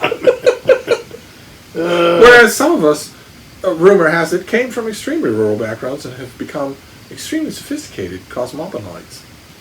You lost it on the end. You had it all the way to the end. Cosmopolitans. That's enough out of you. You know she can take him. She can just beat him. The whole evening, anytime we're here, is just both of us walking right up to the edge of the lion's cage and then backing away as fast as possible. She's from Quincy. Yeah, she's a Quincy girl. Yeah. Those of you who aren't from Massachusetts may not know what that means. But it means... Those of you who might be from other parts of the country, if you're wondering, if you're not from Massachusetts, but you are from other parts of America and you're wondering what a Quincy girl is, picture Texas. Only not so nice. That's another thing we've been watching on the news, this massive hurricane. Headed towards the coast of Florida. Dorian? Dorian. I thought it was DeLorean. Yeah, we know. Oh. Looks like it might be a Category 4 hurricane striking the mainland. Category 4, 150 mile an hour winds. So my family in Florida, I have family members who live down in Florida. Every winter they'll say, "How can you live up there?" But everybody. And then I sit there in the summertime, in the autumn, and I watch it with these hurricanes bearing down. I'm going, well, it's pretty easy, actually. I get cold. How can you live up there with the winter? Well, okay, we've got the Labor Day weekend. We're worried about the occasional tick. You're worried about your home being leveled. But is it true that Floridians are ready for this sort of thing? They've been through it before. They have generators. They have backup food. And those flying suits that you wear in the canyons? Yeah. I don't understand. I don't know. I guess I don't understand. I mean, hurricanes are scary. I mean, think about it. That's the level of insight that we've been getting. Right. No, think about it. Hurricanes are scary. They'll tell us that you shouldn't live where it's winter, and they're willing to embrace terrifying. I mean, if you live in a part of the world where there's not hurricanes, hurricanes are terrifying. They're terrifying. You've been through them. Have you been through them? Oh, I've been through them on ships. I've been through them. I was at Katrina. But I've been through them in the open ocean. You think a hurricane's bad on land. But you know what's worse? Then the people in the Midwest who have tornadoes. They have tornadoes. Yes, absolutely. And then you go north where they have tornadoes. They have worse winters than us, so they have it worse. And why do you live in the winter? Iowa, we had tornadoes, and people would say, they're scary. They would say, well, what does that mean? People who would come to us from countries that had no dust devils, no tornadoes of any kind, they would come as students at the University of Iowa. Right. And in their first year, their first week, they would say, well, what does that mean? And we would say, it's a funnel of concentrated wind violence. And they would say, well, that doesn't sound so bad. And we'd have to point out, you know the old adage that you can read in textbooks about how a tornado has winds so strong that it can take a straw and drive it through the trunk of a tree? You know that old adage that you've read in books that says that? That's true. What tornadoes actually do is take a cow and drive it through the trunk of a tree. They're unbelievable. And yet, I was guilty of such hypocrisy when I was in Iowa City, Iowa, on the banks of the Iowa River, a long, long time ago. I was writing editorials for the Daily Iowan newspaper, where our motto, somewhat injudiciously, our newspaper motto was, If it happens, it's news to us. Nobody got what it is. I know. That's horrible. I know what they were thinking. They were thinking if it happens, we're interested in it. But the motto was, if it's news, it happens. If it happens, it's news to us, which conveys the total wrong impression. And Emphasis matters in that sentence. it does. That's in all things. I used to write editorials castigating the people of Iowa City. Don't take these things as a joke. These are very serious. If you hear a tornado warning, head for shelter. And where could I be found? Right on the balcony of my apartment. You're not the only one, and I've done that in hurricanes. And you know what? I mean, we were kid about this. I did watch a shed behind my house explode in the air when it got pulled up in a hurricane. That was that response thing on Katrina, and I've been through tons of hurricanes at sea and on land. We're the only two booktubers who have been through a hurricane at sea. I'd be willing to bet that's true. Oh, I don't know. There's a lot of people who don't say anything, so we never know. But if you have, let us know. Are there on BookTube? Are there any other old people, bitterly old people? Well, they have hurricanes now. You could be a young person and been through a lot of stuff. They're worthless, though. They're worms. Yeah. Snip, snip, snip. Well, that's our manual motto for Deb. Just snip, snip. No, but I think that Otherwise, this is going to be a 3-hour video of two crusty old guys. Odd couple at work. Yeah. And yet, not always, because we've been through a lot of the same things. Different way, like when we were at sea, and I think that's, I regret, it's because of my work, it was never because of you. You were always very good about doing the, what was it, 2F by Sea. 2F by Sea, we had a series of 2F by Sea. He's too busy. He's too busy. I can't keep up. And you can see that whole wall of Nautical books. No, it's not that he lacks material. If you could hear the stories I've heard about the battles that have to be fought. But we went to sea different. We did very much, yes. The captains that I was paying would not have wanted to see you. No, actually, the captains you were paying, yeah, I did want to see them, though. He was law enforcement. Yeah. He was ocean law enforcement, and I was a paying passenger who wanted to get from A to B, whether it was legal or not. But I worked as a fisherman for a while in the Gulf of Maine, and I was on boat since I was about 12. When I left Vermont and went up to Maine. We have some Maine booktubers. Shout out to all of you who I talked to. I mean, Maine's a beautiful place. Massachusetts with a Nautical. It's a great thing, isn't it, too, that through BookTube we've all been able to meet each other. Yeah, I've met other people. I had, Beacon Hill Books, remember? She showed up and she knew people in my library. Remember Matt from Paperback Junkie? I don't remember him. Before he died, he was great. He and Zoe were great. Zoe, I remember Zoe. Their bleached skeletons were found just the other day. One was on a hood over a Texas highway. and of course, all of it, a book all of it, is shuddering at all of this because none of it is planned. None of it. Her videos are so professional. You know, she's a good booktuber. She's a great booktuber, one of our best. Yeah. But all of her videos are perfectly. Everything that she does, she's a Vulcan. Everything that she does is perfectly professional. And here we have two hirsute, weird old guys. You know, her Instagram pictures are wonderful, though. When she's at the bars or How many of you have Instagrams? Yeah. All of BookTube, I think, has Instagrams, and I don't even think it's the nature of the community. BookTube is so nerdy. They don't link their social media. They don't plan on any of this. We don't network like the rest of YouTube does. I think we network a little. We were just talking about people who visit us. That's a way of networking with humans. Not, though. How many times have you... Yes, it's humans, but how many times do booktubers visit each other and then not film it? When the rest of YouTube would never do that. The rest of YouTube is all about that. Most of what we've ever done up here has never been filmed. No. And now you're getting a taste of how exciting those evenings are. Where are we? It's two bookish people talking endlessly about books. Books that are in print, books that are out of print, books that we love, stuff like that. Pausing occasionally to order Deb around. And then get hit. Yeah, because it's not a good idea. So, to liven this up a little bit, I've got an idea. Let's talk about the letters of T.S. Eliot. Maybe I better go with something else. You must have them, right? I got the first two. There's 5 now. I can't afford them. Yeah. See, that's the great thing about this room. That you're never going to know. Even if you watched his library tours, he did one of the most epic library tours in Booktube history. But it's out of date now. It's out of date now. Yes, I noticed that when you changed the room around, you must have pulled every book off the shelf. Oh, yeah. And rearranged that. I wish I had been here for that.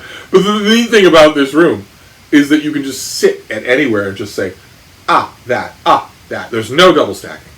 There's nothing out of order. Everything. If you have nautical fiction, it's all in one place. It's very much a librarian's book collection.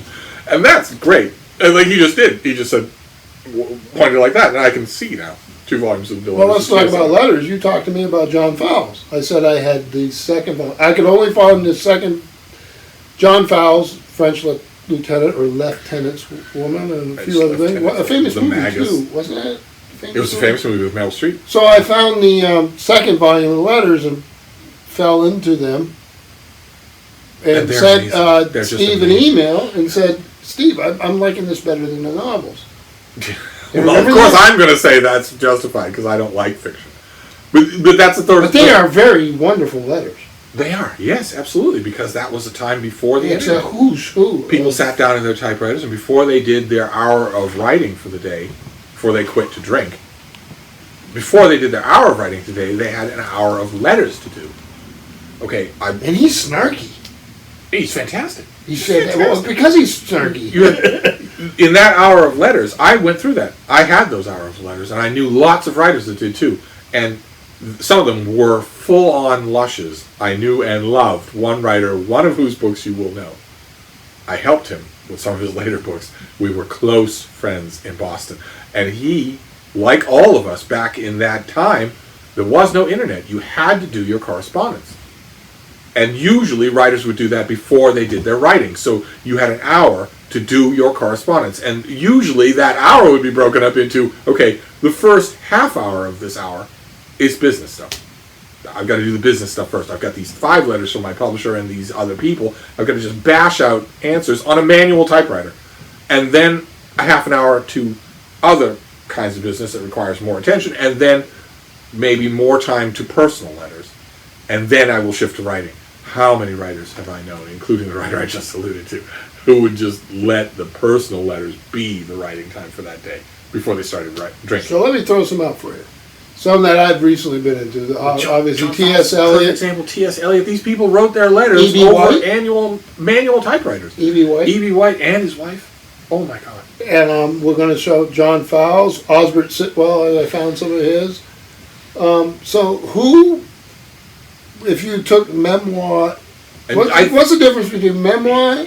You're bringing this up, I think, in part because your letters. librarian's mind is realizing that these things are gone. Oh, The internet means these books are gone. There won't be any books. Nobody's going to do collecting. Well, the letters are lost. Letters are lost. There will be no, and those Everybody volumes, thinks internet's forever and electric. If you can't read it, you don't have the machines to read it. It's gone. yeah. Otherwise, The it costs a the fortune. internet is absolutely not forever. Letter Pull a writing, floppy disk, one of those things with the metal sliding 3.5 doors. inch. Pull one of those out of your can't read deepest it. junk drawer and put it into any machine you know. It's not readable. The internet is not forever. Whereas There's look some at how kid in Boise going, thank God. look at all the value we've got out of these collected letters. Oh, some So of them incredible. are better than their standard work. Yes. And so who would that and be that I there, didn't There mention? are more that are coming. Who I would mean, be James that- Tiptree wrote a lifetime of typewriter letters. Someone will collect those eventually. Who else? Who else is already published that you think is up in there with? Well, there'll be a lot of names that won't be really known. Well, we know Diary of Pepys. John Cheever.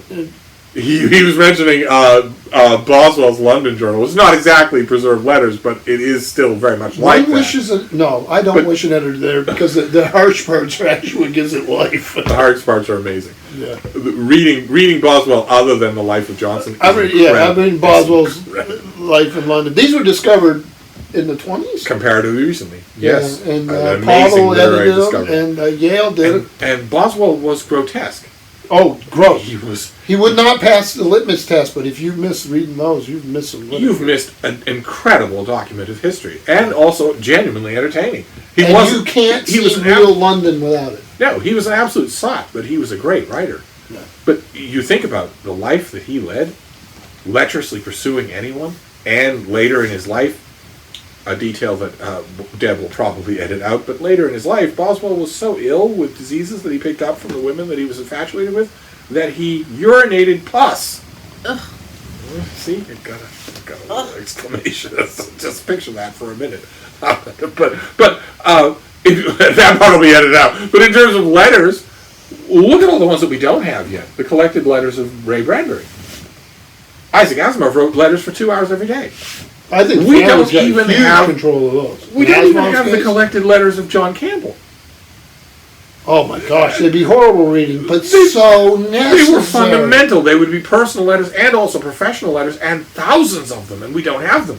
What No one's about ever done L. Ron that. Hubbard? But they do exist. Those letters do. L. Ron Hubbard, when he was a working science fiction author instead of a crackpot, he Well, he's wrote always letters a crackpot. all the time.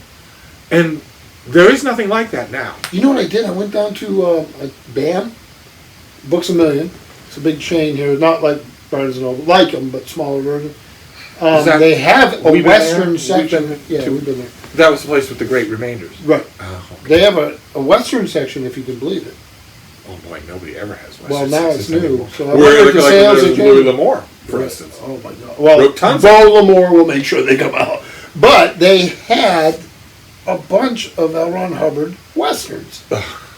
Ron Hubbard, those of you who don't know, he was the founder of Scientology. An open scam. It almost looks, when you look behind us, it almost looks like reflected in that doorway is the U.S. Capitol. It almost looks like we're on the set of CNN.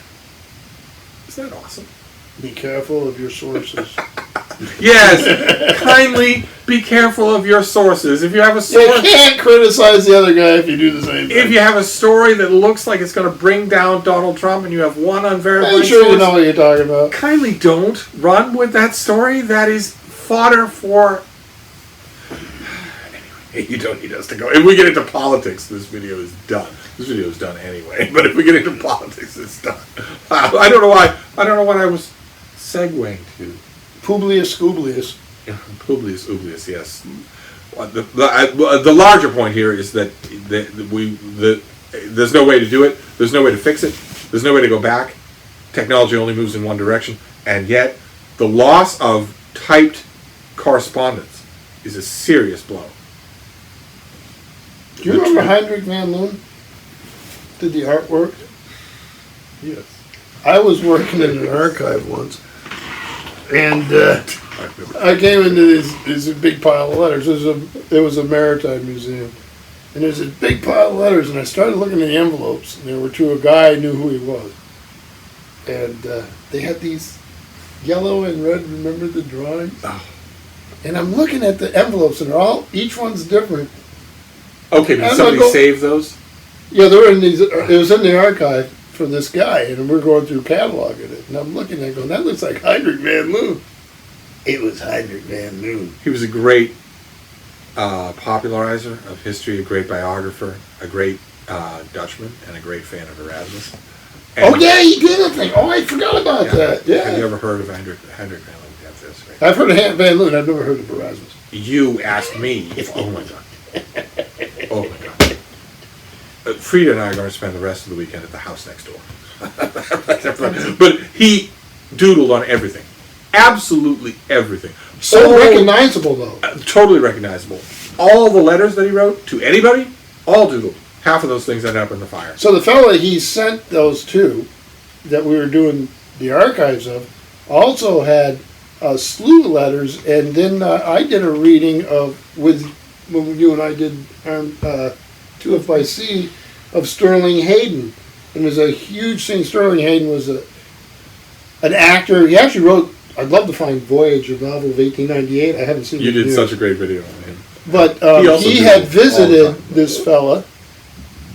Excuse me, that was a burp. This I'd is a love beer. to be able to burp, but I have. Oh, yeah.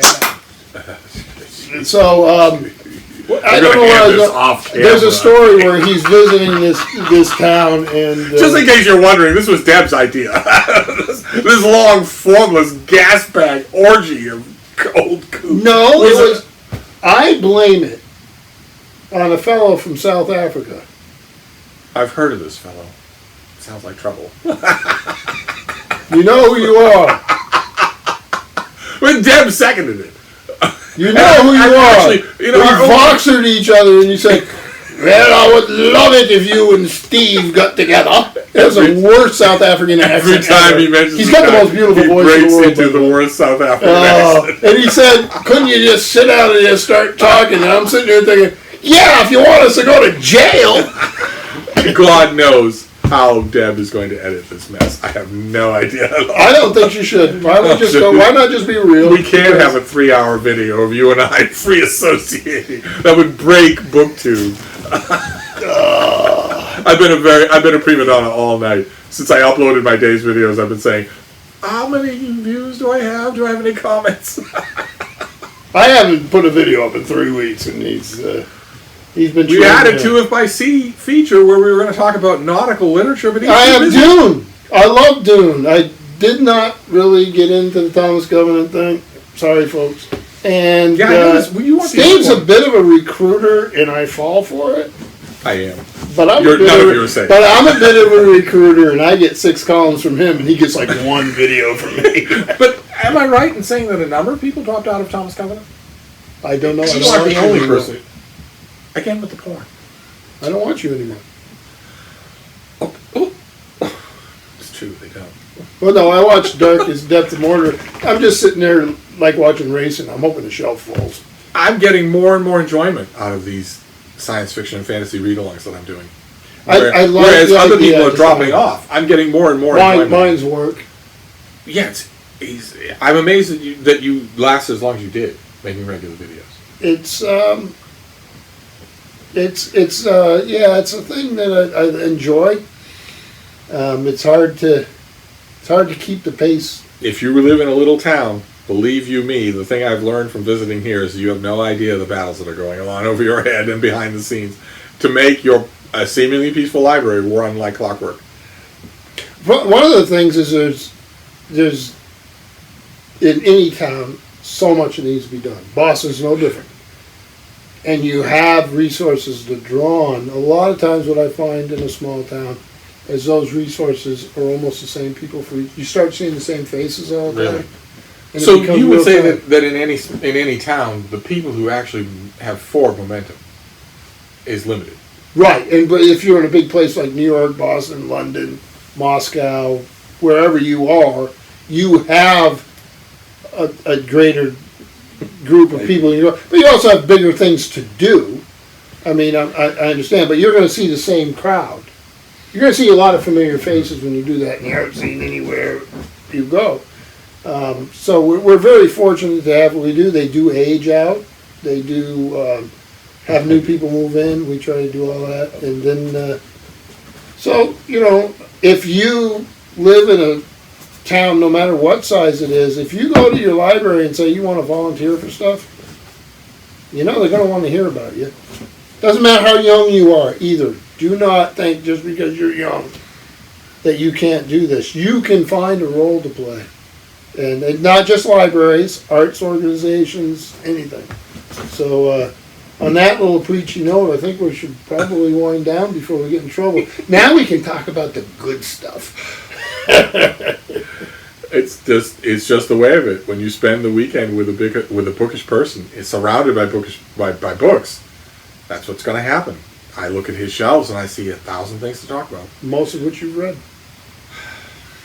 I've read an enormous Oh, amount. man, Patrick O'Brien up there. You read. Oh my God! I was hoping that we would get to Patrick O'Brien, but he's too busy to do 2 by C. I was hoping for that. We can do it though, because 2 by C is designed so we can go in and out of whatever we 2 want. by C is not actually anchored to any year or any event or anything. It like is that. what So it is. We is just possible shift to between do fiction it. and nonfiction. But oh my God, the thrill, the thing that I wanted to do, we were shifting between fiction and nonfiction. He would do fiction, I would do nonfiction, and we wouldn't really plan.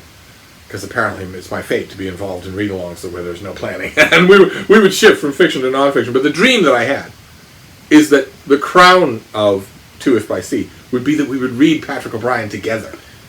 Because, I don't know, would you agree that is kind of the pinnacle? I mean, I know you're a Hornblower fan, and so am I.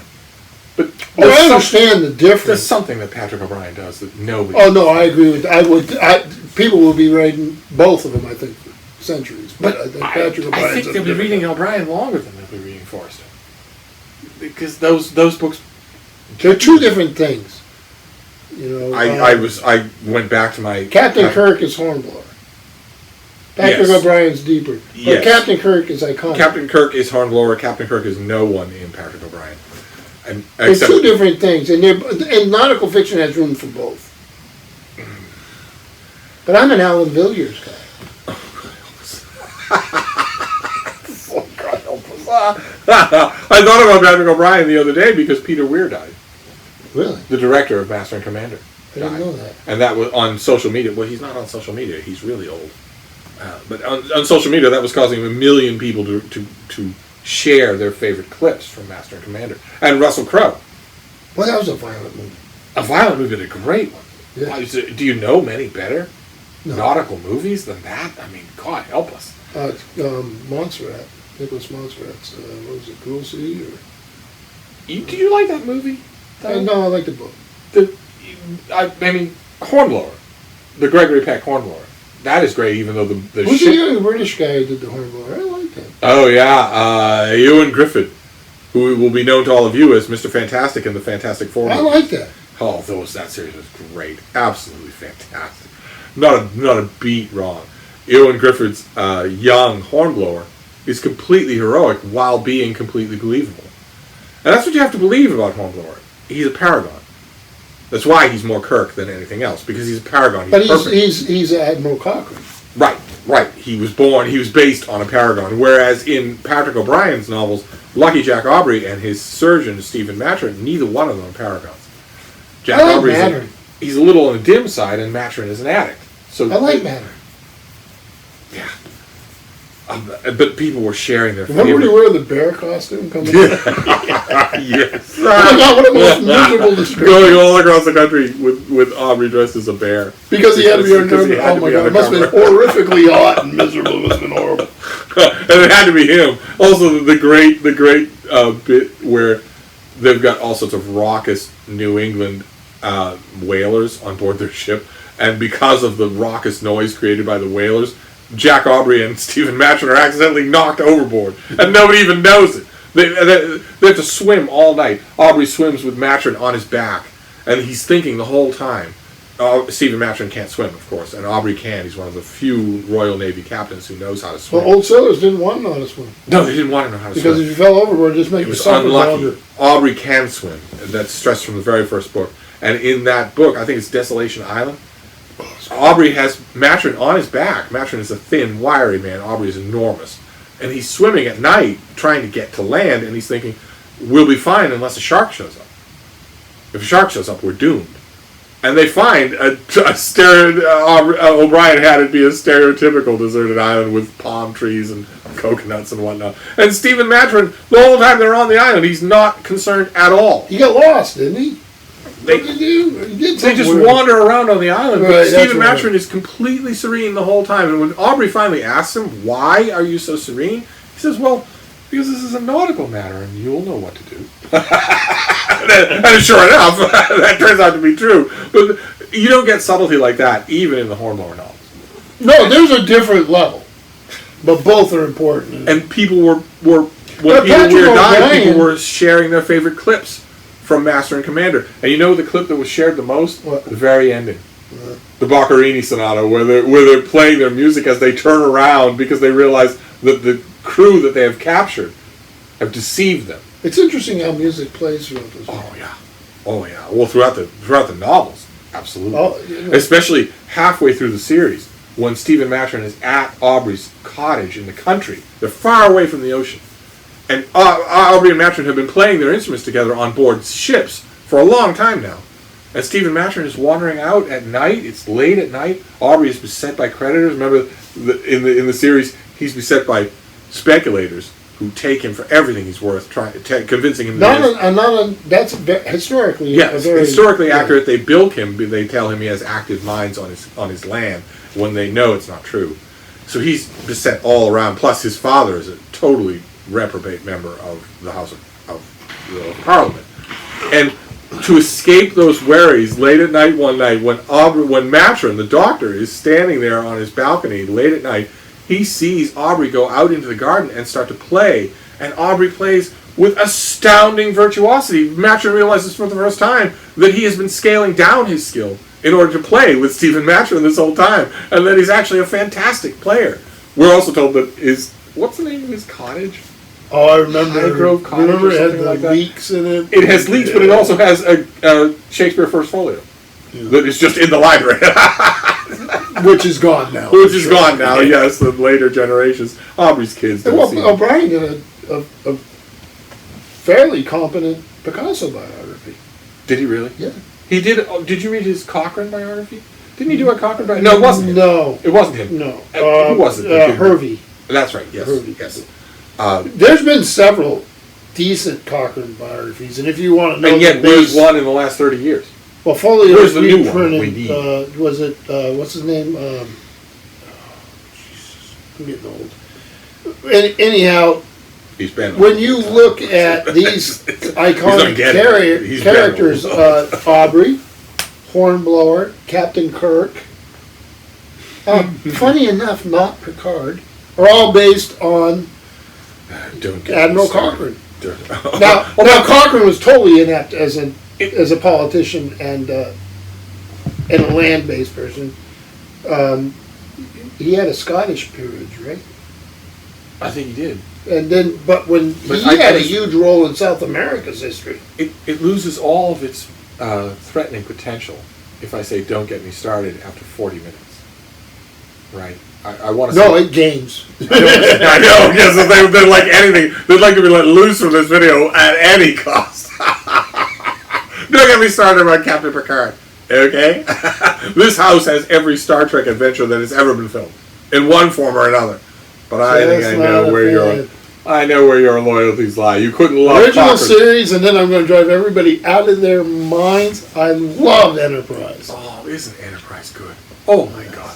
I remember the first moment that I thought that. Every time I get a Star Trek fan that tells me that they're old school and they love something else, I always realize, I'm 20 years older than you. They're not right. Enterprise was The episode of Enterprise where the ship is faced with a radiation front, and they realize that they're going to have to hole up in the warp nacelles. That has the highest shielding, so they're going to have to hole up there for the whole time that this radiation front is hitting the ship, because they can't outrun it. They're going to have to be there and get their food there, live there, in order to survive until this radiation front passes. And I was watching that, it was the first season. I forget which episode it was, but it was really early in the series. I was watching that episode and I was thinking, that's pretty interesting. If you couldn't outrun it, that's a fascinating problem. You would encounter that. And you'd deal with it the way any of our nautical heroes And would. I loved the episode, and then there was one moment where the Vulcan first officer goes to the captain in his cabin, and he's looking through his window at the radiation front that is approaching, and he says, I remember, who's the name of the actor? Archer was I can't remember the name guy of who was the on actor. Quantum I Leap. never liked him. He Scott. did a good job. Back. Scott Bakula, that's right. Thank you, Deb. He's yes, thank you, Deb. You didn't have our permission to speak, but thank you anyway. Okay, I'm going to lean back quietly and watch him die. Can't live with them. Can't live if they don't cook you food. No, she just said you just can't live. But he's looking out the window of this radiation front, and he says to his Vulcan first officer, T'Pol. I didn't expect it to be beautiful. That's great writing. And it came out of nowhere for me. And even in that episode, even when they're confined to the warp nacelles, we still don't see Chef. Well, I think a lot of the problem is that the people who were watching that series were Next Generation. They thought that was Star Trek. They wanted high tech when the whole point of the series was this is Well, the number beginning. one, on Next Generation, none of the crew liked each other. And then... except for their poker games. You're gonna play successfully. I will give you Kirk in a poker game against any of them. I will give you Kirk in anything against The Next them. Generation's closest approximation to personality was to have the command crew play poker with each other. And we're supposed to believe that you could play a successful poker game with someone who can read emotions, a Klingon, and an android. Well, the great adventure of that show is the holodeck. And the great destruction of that show is the holodeck. Because it became a way for writers to destroy stories. Just Deus Ex Machina. I think the greatest creation of the series was the Klingon people. They were just one-dimensional villains for us. Well, that's true. Show, I would think you have a point except for there. Day of the Dove. Yeah. Kang, who teams up with the Enterprise. and whose science officer was a woman. That was great, but that was You just can a talk the sketch of the image thing. of some of the stuff and all that. There were some great. But in the moments Next in both Generation, we series. get the Klingons. Right. We get yeah. their They are alien. We get a fully fleshed out Right. culture. Right. Like in the original series, we get the Vulcans. Not nearly as much. It only lasted. I think the 3 mistake seasons. in a lot of ways when you were writing the series was you took a Captain Kirk that's based on Cochrane, and then you take a Captain Picard that's based on Jacques Cousteau. He and- was, wasn't he? Yes, he was. He was, wasn't he? He's And based on I'm a Jacques huge Cousteau. fan of Jacques Cousteau. So am I. And I if do they not stuck want with- him to lead an adventure into outer space. No, He no. can leave an adventure underwater where I'm finding, Marlon Perkins looking at a shark. Would there have been a That's possibility? Would there have been a possibility to do a Star Trek series in which Picard was Cousteau and it was a research vessel and it had with no a lesser adventures? crew, A lesser smaller crew ship. and no fireworks. Exploration and no fireworks. Could no that have board. worked? Yes. I think You almost that wonder what probably they're going could to do with Picard. have. After all, What are they going to do with Cousteau's Picard? series worked on TV, Oh, it's huge. so that could have worked. Yes, but it couldn't work with the crew they had. No. But what about Picard I that's know. coming up? You will get. In fact, if I I won't may, watch Discovery. if I may promise, you will get our joint reaction to Star Trek Picard. I'm coming up here all the time. They can't avoid it. The only way they get Frida is if they get me. So, so sooner or later, I will be up here and we will both have seen Star Trek Picard. Can they recover Picard? I had a librarian I know just read. Remember, somebody did the autobiography of Captain Kirk? Yes, and there was one for Picard, right? Right? And there's one for Spock. We have the There's one for Spock on order. Yes. And she read the Picard one, and she says the problem was the author was too accurate. She said halfway through it. She said, loved the Kirk one. The Kirk one's And- pretty and good, then she although it said could have that- been much better. But now the Picard one will change. That becomes non-canonical once this Picard series comes out, right? Because they'll change everything. Yeah, They'll change you don't everything. know what will happen. I myself think that Picard's career should have ended when he was co-opted by a telepathic alien species. Well, she said his career should have ended in at Starfleet Academy, so that's okay. He got his heart replaced, and you don't know. But so you're promoting a captain who literally is heartless. But either way, even if you do that, once you're co-opted by the Borg, okay, they take out your eye, they take out your left cheek, they take out one of your arms, they take out one of your legs, they take out part of your skull. Okay, maybe by 24th century technology you can regrow those things, but you don't know what they've done. They are more technologically advanced than you I are. just realized something. You might succeed in rehabilitating that person, but you don't put them back in charge of your flagship. You're a Borg. Oh, no! That always drives me nuts. He was drinking today, and I saw his eyeball fall out. I'm just telling you. You don't remove from your flagship captain all yardsticks of his essential humanity and then pretend you can give them back. That does not happen. That is the same thing as if in the original series, instead of the M5, it had been Kirk who was hooked up to the Enterprise. The whole point in the original series is, as much as they clashed, is what a unit they were. Yeah. Each class made Oh, them baby. stronger. I really felt that Next Generation was a pretty selfish show, to be honest with you. I didn't like the interaction of the characters, and I didn't think it was Star It was Trek. awful. You could easily picture any one of them sacrificing any I watched of one them. Discovery, and I'm done with that. I ain't even Star Trek. Let's not talk about Orville, on the other hand, it. is the best Star Orville Trek is show. Star besides Trek, yes. Enterprise. We don't have to talk about Star Trek Discovery, rightly characterized by its many detractors as STD. We don't have to talk about that. But when you look at any other Star Trek franchise, Deep Space Nine is a crew adhering against all odds to be a unit. I like these people. Star Trek Voyager, perfect love iteration of Star Trek. You know, in a history of not great novels, I love Star Trek novels. I don't love them because I think they're great. I even like second-rate Star Trek novels, which is most of them. I've read some Star Trek Voyager novels I really enjoyed. Some of them were quite good. Yeah. Mosaic probably. They're a most good of group all. of characters, interesting group of characters. Interesting proposition. But, Enterprise in the original series. So, we're gonna have to wind this down. I Deb's think. just going to edit this for Frida footage. She's going to leave all the rest of it out. I think we're just going to go with it the way it is. Do you think? What do you guys think? Sorry. This is my last video ever. This is I'm moving to his the desert. farewell So, tour. Yes, Matt, he's I'm on moving my to the way. desert.